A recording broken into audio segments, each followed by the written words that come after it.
হিন্দু পরিবারের মেয়ে হয়ে খ্রিশ্চান ফ্যামিলিতে কতটা মানিয়ে নিয়ে আছি, কত কষ্ট করছি সেটাই আজকে তোমাদের সাথে শেয়ার করব। তো দেখো আজকে হচ্ছে গুড ফ্রাইডে 29th মার্চ। তো আমাদের পাপের জন্যে আমি যতটুকু জেনেছি এই 2 মাসে বিয়ের পর যে আমাদের পাপের জন্যই প্রভু যিশুকে ক্রুশে দেওয়া হয়েছিল। আজকের দিনটা তো অনেকই দুঃখের দিন। বৃহস্পতিবার দিন রাত্রে 12টার পর তো শুক্রবার পড়েই যাচ্ছে। তো তখন থেকে কিন্তু আমরা জলস্পর্শও করিনি, কিছুই খাইনি। এটা হচ্ছে আজকে পুরোপুরি উপবাস, মানে তুমি নিজেকে যতটা সংযম করতে পারো, যতটা ত্যাগ করতে পারো, আজকে হচ্ছে সেই দিন। তো আমরা কিন্তু সকাল 11টা থেকে দুপুর 1টা পর্যন্ত পুরো গির্জার ভেতরে, মানে আমাদের একটা ঘোরার একটা জায়গা আছে, প্রায় 2 ঘন্টা ধরে কিন্তু ক্রুশের পথ বইটা পড়ে পড়ে আমরা ঘুরেছিলাম। প্রচণ্ড রোদ ছিল আজকে, তো একটু তো কষ্ট হয়েইছে, আর জলও খেতে পাচ্ছি না। তো সেই জন্য অনেক কষ্টও হচ্ছিল আমার, যেহেতু এটা আমার প্রথমবার। তো সেই জন্য অনেকটাই কষ্ট হয়েছে। সব কিছুই মানে ঠাকুরের নাম করে সব কিছুই ভালোভাবে ম্যানেজ করে নিতে পেরেছি, এটাই হচ্ছে ঠাকুরের আশীর্বাদ। তো এখানে দেখাচ্ছে এই নাটকটার মধ্যে যে তখনকার দিনে কি কি হয়েছিল, কি কি করেছিলেন উনি, সেই সবই একটু একটু করে নাটকের মাধ্যমে দেখাচ্ছে। তো তোমরা দেখো। সেই অপদগ্রস্ত লোকটি যিশুর আশীর্বাদে সম্পূর্ণরূপে সুস্থ হয়ে উঠলেন। একটা করে বন্ধুরা এখানে পার্ট দেখানো হচ্ছে, তারপরে কিন্তু এই পর্দাটা আবার বন্ধ করে দেওয়া হচ্ছে।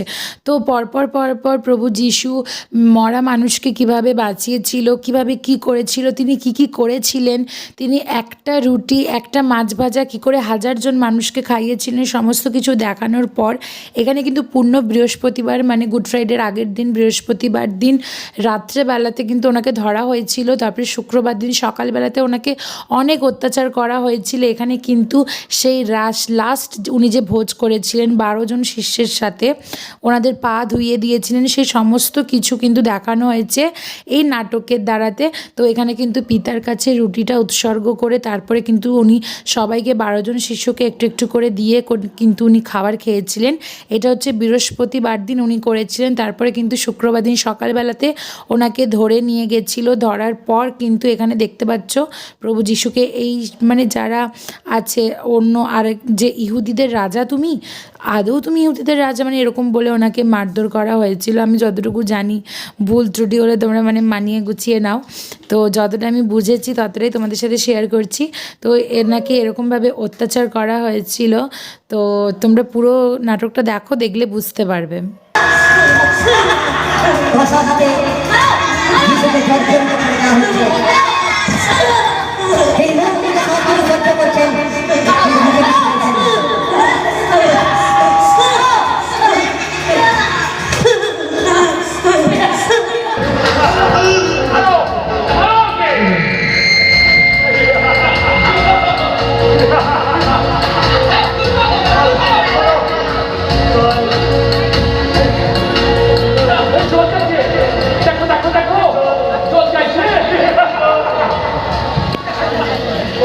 মারতে মারতে এরকম রক্তাক্ত হয়ে গেছিলো। তারপরে কিন্তু ওনাকে ক্রুশ দিয়ে গোটা কালভেরি পর্বত ওনাকে অতিক্রম করতে বলা হয়েছিল। অতিক্রম করার পর কিন্তু ওনাকে ক্রুশে দেওয়া হয়েছিল গুড ফ্রাইডের দিন দুপুর 3টের সময়।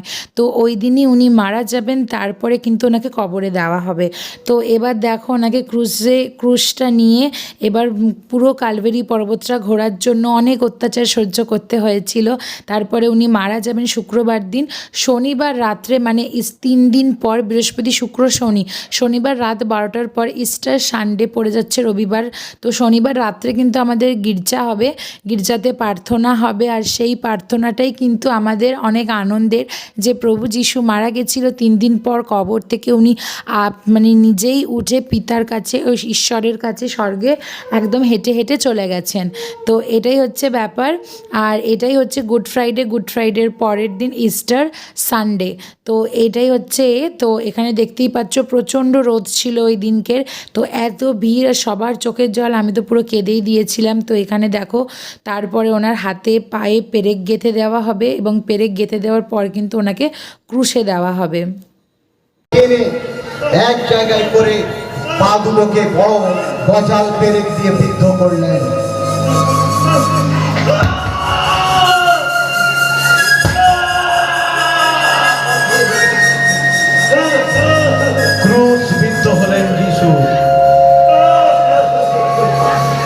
শত্রুরা তাকে ক্রুশে বিদ্ধ করল। আমাদের জন্য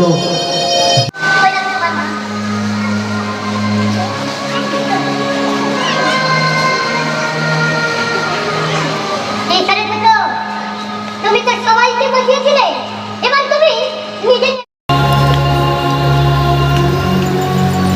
পিতা পিতা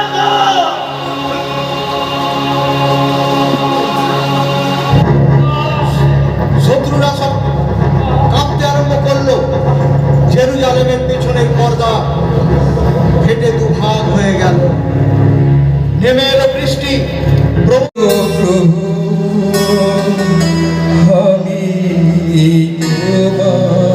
কিন্তু দেখাচ্ছে মা মেরি বুকে জড়িয়ে আছে, আর এরকমভাবে কিন্তু নাটকটা শেষ হয়ে গেল।